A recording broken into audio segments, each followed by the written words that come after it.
Amigos, ya nosotros estamos listos en este segmento de entrevista. Nos acompaña la doctora Zulay Morán, quien es pediatra puericultor y además es hematólogo infantil, para abordar algunos temas importantes, dentro de los que se destacan la anemia infantil, una preocupación pues que surge en todas las familias cuando hoy en día pues los niños pues presentan algunas dificultades o rechazo a alimentos que son fundamentales en su nutrición. Bienvenida, doctora, gracias por estar con nosotros. Gracias a ustedes por la invitación. En principio quisiera preguntarle por qué decide inclinarse por esta especialidad de la medicina, ¿no? ¿Cuál fue ese motivo principal? Bueno, en realidad la hematología infantil es una rama de la pediatría que está muy explorada. En Venezuela existen en la actualidad 7 hematólogos infantiles. Pues la necesidad era el Estado, que no contaba con quien manejara todo ese tipo de patologías. Qué bueno, cuéntenos cómo se mezcla, ¿no? Esta pediatría con la importancia de que los valores hematológicos pues sean óptimos, ¿no? ¿Cómo podemos lograr eso como padres? Bueno, en realidad es extremadamente importante el manejo del paciente pediátrico en cuanto a sus valores hematológicos, porque la formación del cerebro necesita el hierro, ¿sí?, para su desarrollo, como para otras funciones. Y es lógico pensar que si yo no tengo suficiente hierro para formar hemoglobina, tampoco voy a tener para otras funciones que son tan importantes como la hemoglobina. Un niño que tiene valores hematológicos de hemoglobina óptimos, entiéndase 13 gramos de hemoglobina, son pacientes que su coeficiente intelectual son mucho más altos, que sus valores inmunológicos, sus defensas inmunológicas son mucho más óptimas. La importancia de ello es mantener la hemoglobina en 13 gramos desde el primer inicio de vida, o sea, desde el nacimiento. Que es importante entonces destacar, ¿no?, que las distintas estructuras o cómo podemos estructurar el tema de la alimentación, ¿no?, que es desde esas etapas que transita un niño, ¿no?, desde que nace hasta una edad más avanzada donde ya son adolescentes, y que a veces eso podemos atribuirlo a matrices de opinión como por ejemplo este niño no es aplicado, este niño es flojo, pero que es posible que responda, ¿no?, a un déficit en estas escalas nutricionales. Explíquenos más o menos, a grosso modo, cómo debe ser la alimentación en principio, ¿no?, esos factores que incluyen para que los niños en sus distintas etapas pues cuenten con estos niveles estándar. Estos niveles óptimos. El recién nacido, una vez que duplica su peso al nacimiento, debe iniciar la ingesta de hierro. Es necesaria la lactancia materna, porque de ahí vamos a obtener muchísimos valores que nos van a condicionar a disminuir la pérdida de hierro. La lactancia, aparte de que nos aporta muchos nutrientes, nos evita la pérdida. Luego del 4.º mes debe comenzar la alimentación que esté rica en proteínas, desayuno, almuerzo y cena. Las fórmulas infantiles deben llevarse al máximo, al extremo, 2 años máximo. Las fórmulas lácteas completas no deberían de darse en niños menores de 2 años. Durante la primera infancia, que se entiende más o menos 7 años, el consumo proteico debe ser en las 3 comidas, y posteriormente, cuando ya el crecimiento es un poquitico menos acelerado, o sea, es más lento, la ingesta de hierro debe disminuir. Sin embargo, pues durante todas las etapas de la vida, el control se hace cada 3 meses, porque el glóbulo rojo se forma durante 120 días, 3 meses, 4 meses. Y el control hematológico es el que nos va a determinar a nosotros cuánto hierro indicamos vía oral, o si lo suspendemos y mantenemos con nutrición.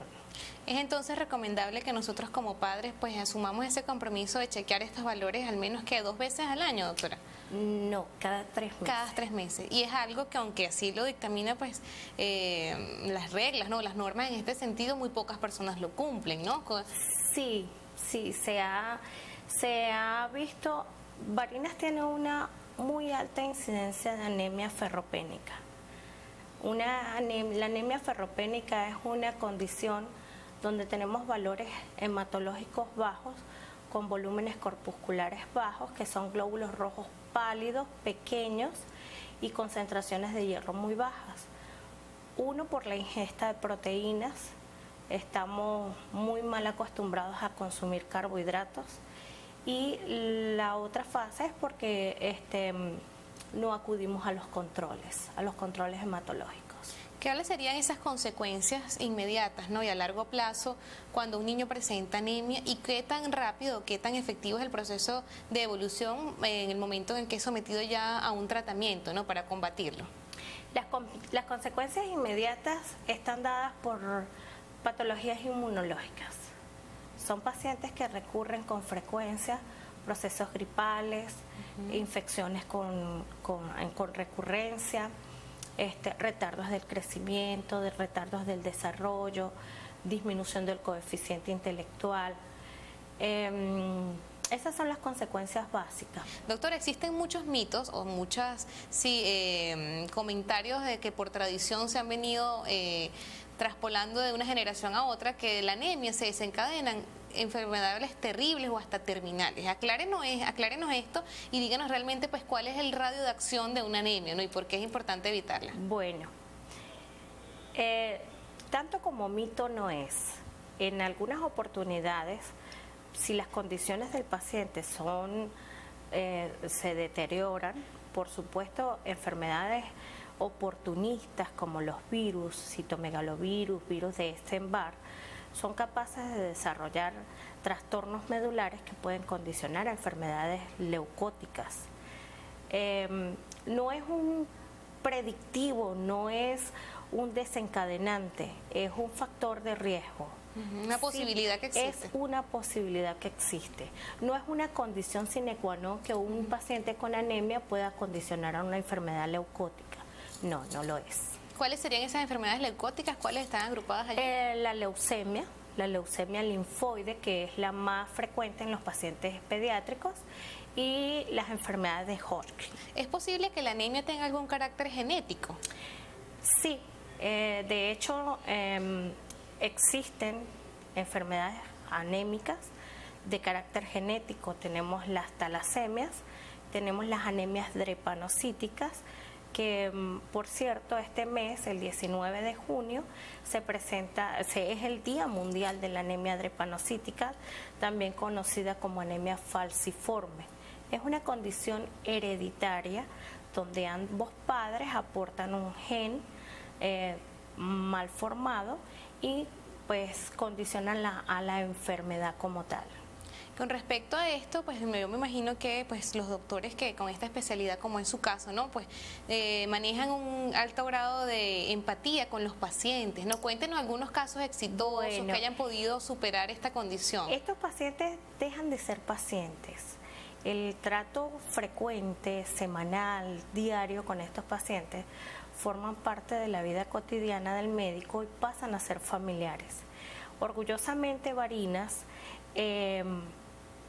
tramitó por medio del hospital, se tramitó un trasplante de médula ósea para un paciente pediátrico con una anemia drepanocítica. Justo ayer llegó de Maracaibo, se fue afortunado al ser seleccionado por la unidad de trasplante en Italia. Este niño va a ser el primer niño trasplantado en Barinas y el segundo niño trasplantado en Venezuela. Esperemos que eso sea un éxito. Qué bueno, nosotros esperamos también que, pues, gracias a Dios, pues sea de esa forma. Doctora, ¿cuáles son los índices, ¿no?, que se manejan en Barinas? ¿Hay un alto porcentaje de niños que presentan estas condiciones? Anemia ferropénica como tal, yo diría que un 70% de la población es alto. Por desconocimiento, sobre todo de los padres, mal manejo, condiciones de los niños. En la actualidad los pacientes pediátricos rechazan la alimentación, son pacientes que el paciente pediátrico es muy difícil de manejar porque a ellos hay que exponerlos aproximadamente de 40 a 60 veces a un alimento para que lo puedan aceptar. Y ese proceso tan difícil de esa presentación, ¿no? Porque con frecuencia ocurre que las madres a la segunda vez pues desistimos, ¿no? Que si no le gusta ese alimento pues buscamos otra opción. Entonces debemos insistir 40 a 60 veces. Más o menos. Pintar los colores en el plato, disfrazarlos, colocar las hortalizas en forma de caricaturas, inventar para que el paciente de una u otra manera se vaya familiarizando con los alimentos. Que yo creo que en este caso, ¿no? Esa orientación psicológica que ustedes como médicos y todos los especialistas de la salud deben cumplir, más allá de que con los pacientes, principalmente con los padres, ¿no? De que asumir ese compromiso en insistir y no tirar la toalla, como se dice coloquialmente. Bueno, nos enfrentamos a una situación donde en la actualidad mamá y papá trabajamos. La insistencia queda por parte de cuidadores.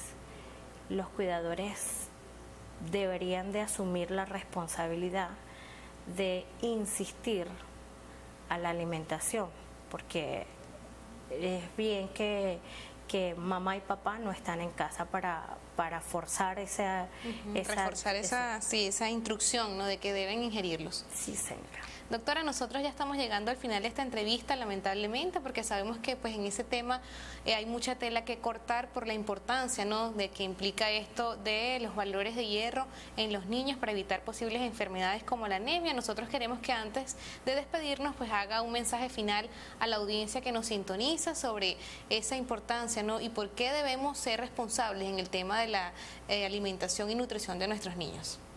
Bueno, queridos padres, necesitamos una Venezuela mejor y nuestra Venezuela comienza por un niño bien nutrido, bien alimentado, bien controlado y con un desarrollo y crecimiento óptimo para que podamos tener muchísimos profesionales el día de mañana.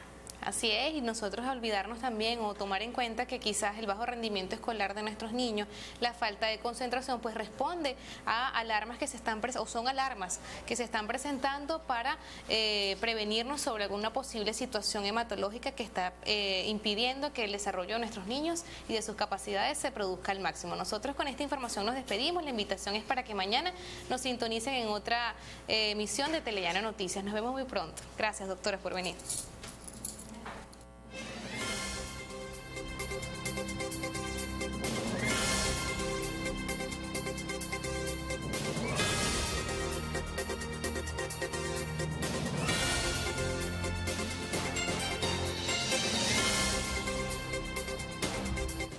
Telellano Noticias fue presentado por Banco de Venezuela, Farma Familia, Centro de Especialidades Odontológicas Veraca, Senova, Centro Oftalmológico Barinas, Tu Casa Ideal, Tu Portal Inmobiliario, Mágica, 90.9 FM, Poder Sobrenatural, Fersanca, Juan Fernández.